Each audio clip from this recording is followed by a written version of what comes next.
je me suis souvent trouvé confronté à voir que dans les propos et la compréhension, particulièrement en interne, mais des fois en externe, il y avait une confusion dans les termes entre l'éthique, la conformité, l'existence de documents type charte éthique, plus récemment, puisque la loi l'exige, de code de conduite, et que même les agences de notation extra-financière, très souvent, vont voir tout ce que vous pouvez mettre en ligne sur vos sites Internet. Ils sous-traitent bon nombre de ces analyses à des gens qui sont souvent très très loin de la France et qui, par des mots-clés, sortent ce que vous pouvez dire ou écrire sur le sujet et portent ensuite une appréciation en termes de notation sur ce que vous faites.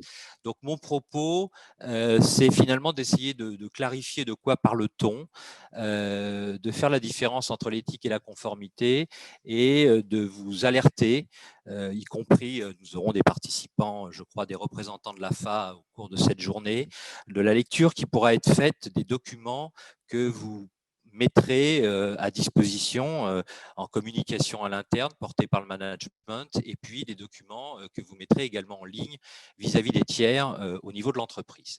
Je ferai ensuite un rapide retour d'expérience en essayant de l'illustrer et en vous montrant donc notre charte éthique groupe qui datait pour la première édition de 2013, avant l'arrivée de la loi Sapin, et que nous avons réactualisé en 2019, après l'arrivée de la loi Sapin, pour essayer de faire en sorte qu'il n'y ait pas de confusion entre notre code de conduite qui a été produit à l'entrée en vigueur de la loi Sapin, exactement le 1er jour, d'ailleurs le 1er juin, et son illustration. Alors, donc, c'est un peu académique, mais je prends ma casquette maintenant un petit peu de professeur, mais j'ai souhaité dans ce premier slide déjà faire la distinction entre ce que l'on peut appeler l'éthique, la conformité et les programmes de conformité. Donc, quand on parle d'éthique, il faut savoir que finalement, l'auteur de l'action, il est responsable de son choix et des conséquences de l'action qu'il décide de se conformer à la règle ou non. Donc finalement, quand vous êtes dans le sujet de l'éthique, finalement, ce qui va conditionner votre action, ça va être votre motivation et les valeurs qui sont portées au sein de l'entreprise. Mais une valeur, c'est quelque chose qui est large. Une valeur, elle peut être morale, elle peut être professionnelle, elle peut être intellectuelle. Et c'est ce qui est posé comme vrai, beau, bien d'un point de vue personnel ou d'une société et qui mérite d'être défendu. Donc nous sommes bien dans la notion d'action, de valeur et d'adhésion à travers la motivation de chacun. Quand on est dans le domaine de la conformité, nous sommes véritablement dans le domaine de devoir respecter une règle. Respecter une règle, c'est quelque chose qui est obligatoire, qui est imposé par une norme, et souvent cette norme, elle est dictée par un tiers. Et le fait de ne pas la respecter, c'est être sanctionné. Donc finalement, la responsabilité de la règle ne revient pas à l'individu, contrairement à l'éthique.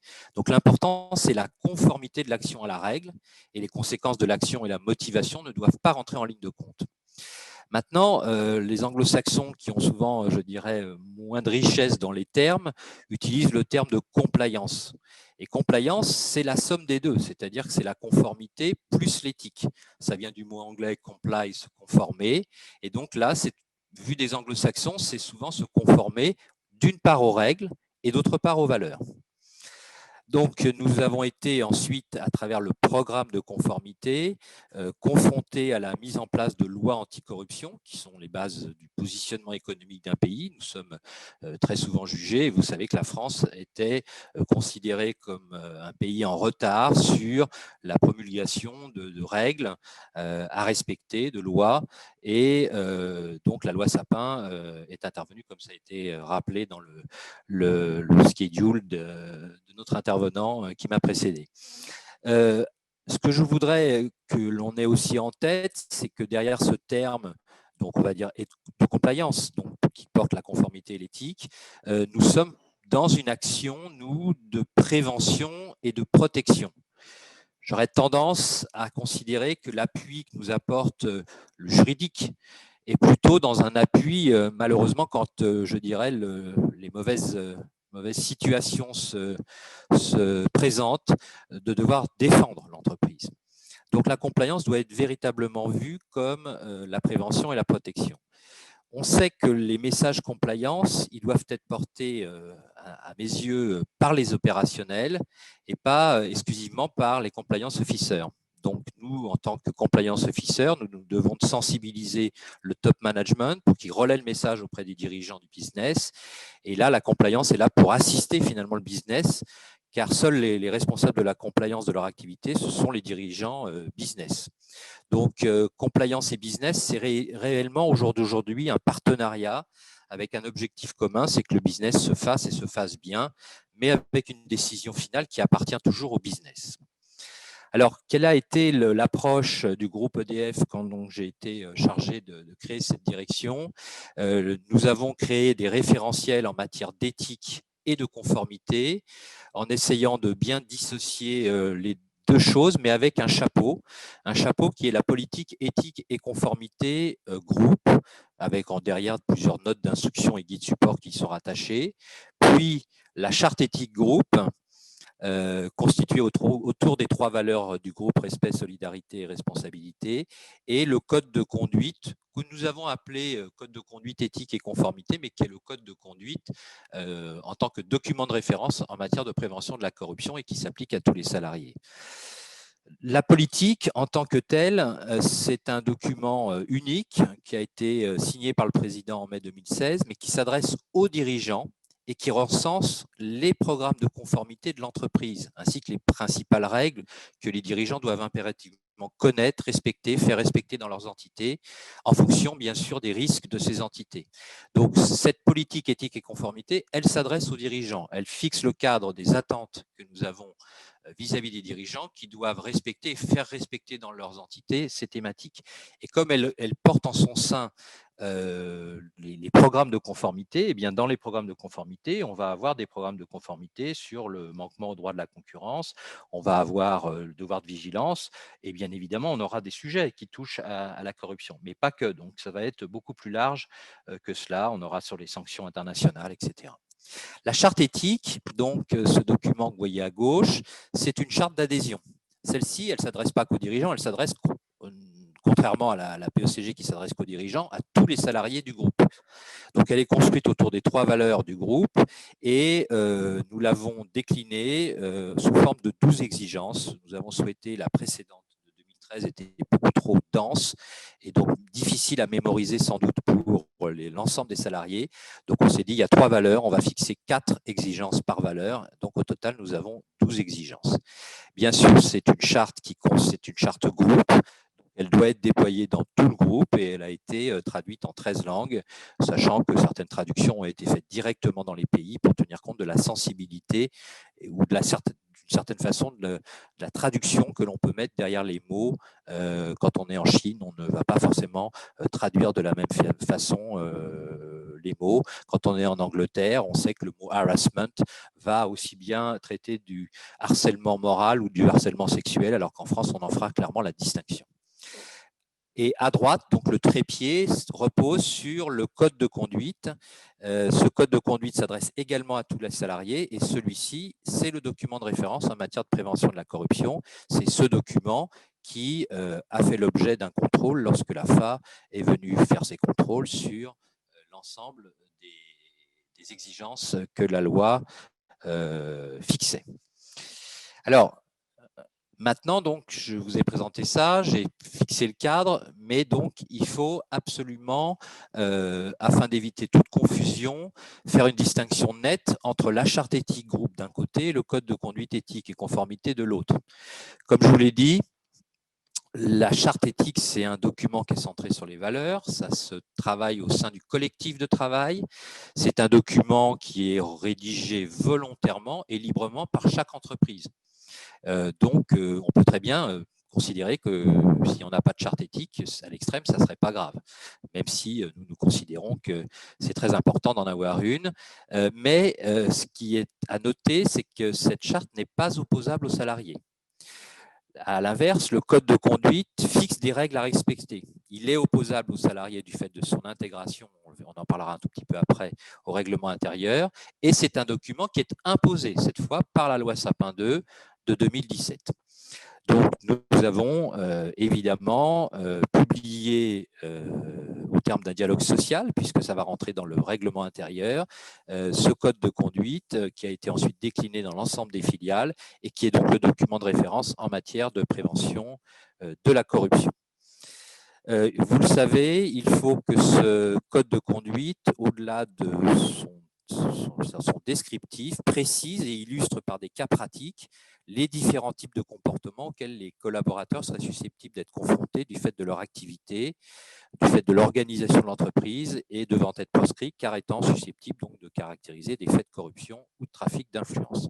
Donc il est nécessaire que ces thématiques soient claires avec des exemples et qu'ils découlent de la cartographie des risques de l'entreprise. On a évoqué là encore ce point très important. Donc si je résume dans le slide que vous voyez sans doute, je l'espère, à l'écran, vous voyez que donc il y a un point fondamental, c'est que le code de conduite il est prescriptif, alors que la charte éthique ne l'est pas. Les manquements aux règles du code de conduite peuvent donner lieu à des sanctions disciplinaires selon des règles qui peuvent être définies ou les règles en vigueur dans l'entreprise, alors que finalement, un salarié ne peut pas être sanctionné pour manquement aux exigences éthiques exprimées dans une charte. Alors, je mets quand même un petit bémol, une petite attention, c'est que d'une certaine façon, si vous ne pouvez pas enclencher une procédure disciplinaire sur le motif d'un manquement à la charte éthique, certains éléments qui s'y retrouvent, j'en ai vu quelques-unes et c'est le cas aussi pour EDF, peuvent néanmoins donner lieu à sanction, puisque des lois existent pour les définir. Par exemple, si dans votre charte éthique, vous mettez en avant la lutte contre le harcèlement au travail, la discrimination, le handicap, eh bien, il est clair qu'une personne qui en harcèle une autre ne sera pas poursuivie pour manquement à la charte, mais parce qu'elle viole intrinsèquement la loi. Donc, il faudra tenir compte de ce point. Enfin, si vous publiez une charte éthique sur votre site, qu'il soit intranet ou Internet, si vous le remettez à l'embauche auprès des salariés, c'est très bien, mais ça ne suffira pas à le rendre opposable aux salariés et à justifier une sanction en cas de manquement. Et je peux vous assurer, je pense que ça dépendra peut-être des entreprises, mais que les syndicats sont très vigilants sur ce point. Donc, l'importance que vous voyez dans ce chart, dans ce slide, c'est le fait que le code de conduite est intégré au règlement intérieur, ce qui permet de prendre des sanctions alors que la charte ne l'est pas. Alors, je vais faire un tout petit zoom sur la charte éthique.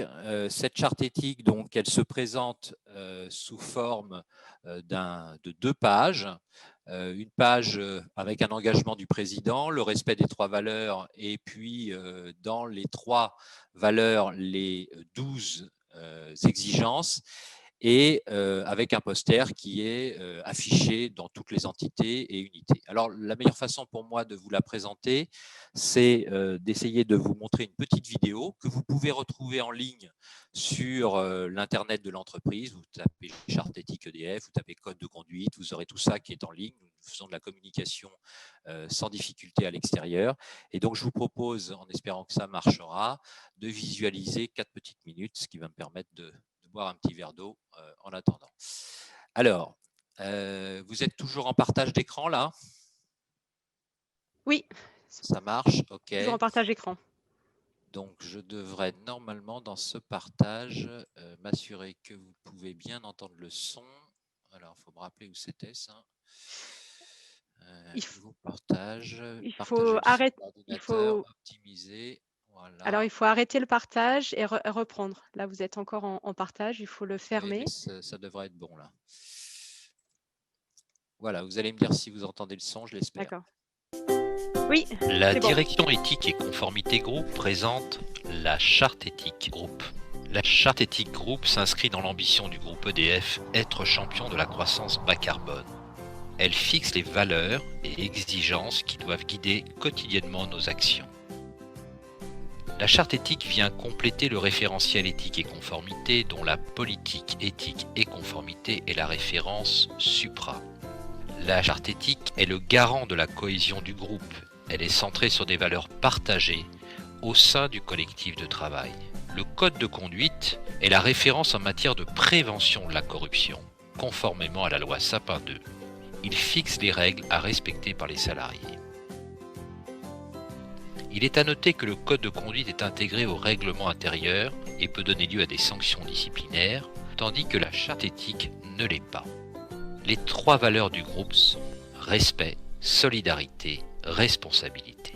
À travers ces 3 valeurs, nous nous devons d'être exemplaires dans nos comportements et de promouvoir l'éthique dans l'ensemble de nos activités et métiers.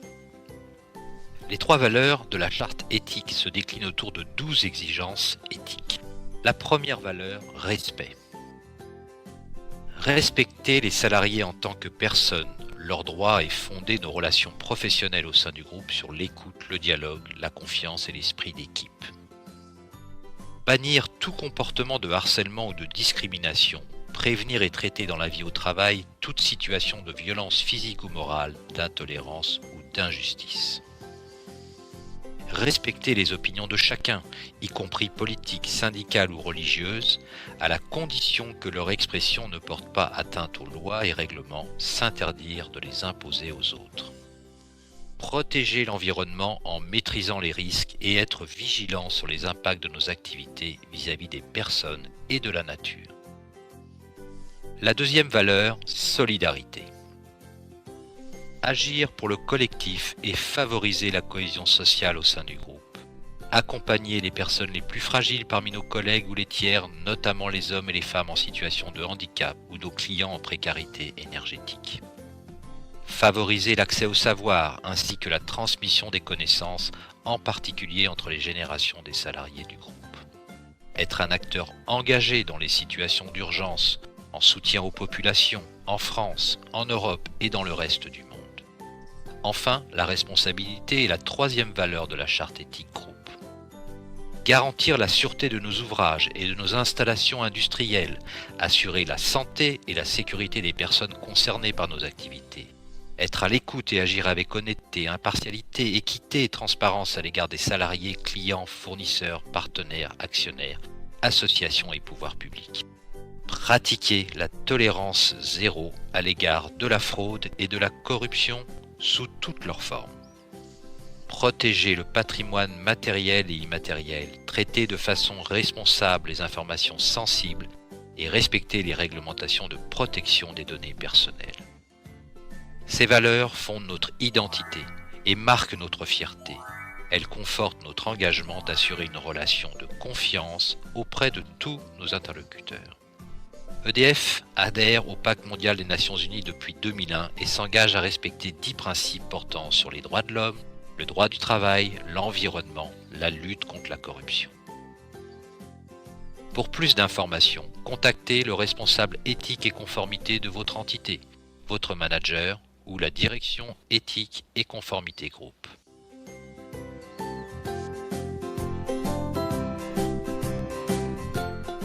Donc voilà pour l'illustration de notre charte éthique. Donc je vais revenir sur mon PowerPoint. Vous allez me dire si c'est toujours en écran partagé, sinon il faut que je l'arrête. Je repartage. Je remets mon écran.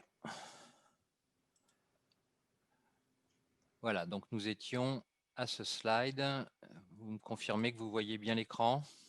Je vois bien l'écran, oui. Ok, très bien. Merci. Alors, donc, vous avez une illustration à travers le propos donc, du fait que dans cette charte éthique, finalement, la personne est responsable de son choix de comportement et de ses conséquences. Donc, dans ce domaine, elle va décider de se conformer ou pas à l'exigence en fonction de ses propres valeurs éthiques. Donc, bien évidemment, ça suppose que l'entreprise travaille pour que les salariés se reconnaissent dans les valeurs d'un groupe afin qu'elle ait des comportements qui soient conformes à ceux prônés dans la charte en question. Alors, je passe donc sur ces supports que vous retrouverez, je pense, dans les slides qui sont remis à la disposition des participants. Et j'en arrive un peu au code de conduite que j'ai déjà évoqué, mais je surveille l'heure en même temps. Donc, je vais commenter un tout petit peu ce point.